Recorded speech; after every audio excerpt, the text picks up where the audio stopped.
This is the new M-Box, a motorized agitation accessory for Ars Imago's Lab Box, a gadget that lets you develop a roll of film without the need for a darkroom or changing bag.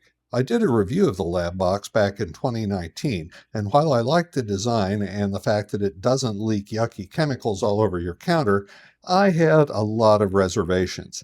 It was complicated, a bit fiddly to use, and much more expensive than a conventional starter set of tank and reels. I concluded that for most beginners and high-volume film shooters, a conventional tank system was a better approach.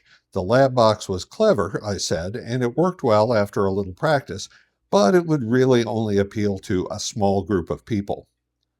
To my surprise, though, I discovered that I was one of those people. I almost never shoot more than one roll at a time. I like to process them right away to see what I got, and I like a system that's tidy and self-contained. Today, I use the Lab Box for almost 100% of my film developing. I even designed a homebrew motorized gadget to eliminate the drudgery of endlessly turning the agitation knob. Well, guess what? The Ars Imago people also must have hated turning that stinking knob because the M-Box solves exactly the same problem. The M-Box comes in a Euro-cool package and includes everything you need to use it except a USB charging adapter and, of course, the Lab Box itself. The accessory bag includes a USB charging cable and the spindle knob that connects the M-Box to the Lab Box. I was a little surprised to find that the power source is AAA-sized nickel metal hydride rechargeable batteries.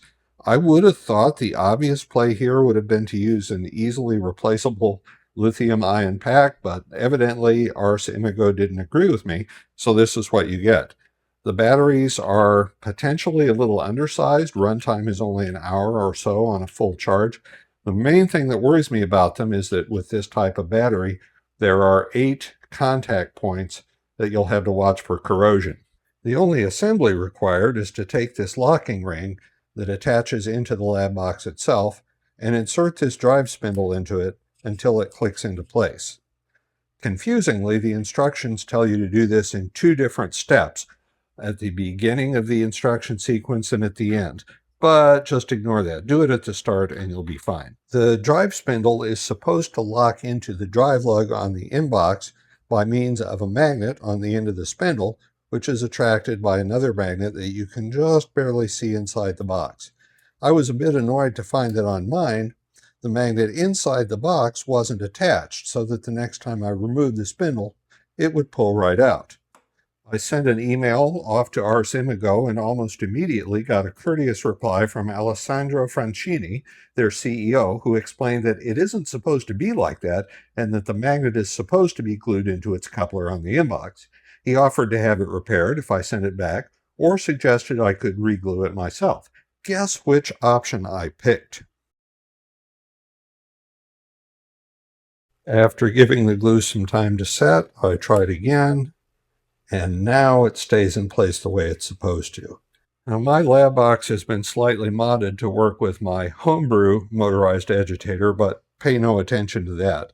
To attach the M-Box coupler, you'll remove your original agitation knob, take the drive spindle you assembled, align it with these lines vertical, put it in, and then twist them 90 degrees until they click into place. This drive spindle, which is turned by the motor, becomes your source of agitation. With that sorted, I'm ready for a test drive. One thing I like about the original Lab Box is that it doesn't leak, and I want to make sure that's still true with the M-Box hardware installed. I also want to see if the agitation speed causes streaking or flow patterns. Let's get the film into the Lab Box and see what happens.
let's take a look at some of the images and see what we've got.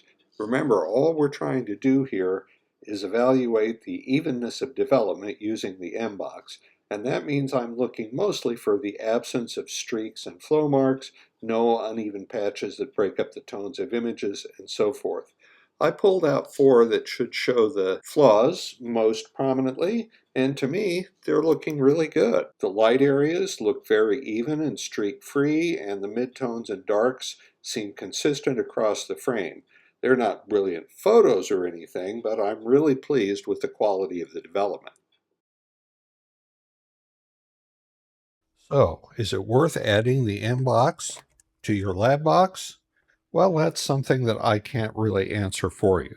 It does take most of the tedium out of film developing, and automating the agitation should give you more consistent results, which is a good thing. It's well designed and mostly well made, although I did have to reglue that magnet. And did I mention that it makes this irritating noise? At its original announced price of $139 or euros, I'd have said it's a solid deal, and if you live in Europe, presumably it's still a solid deal.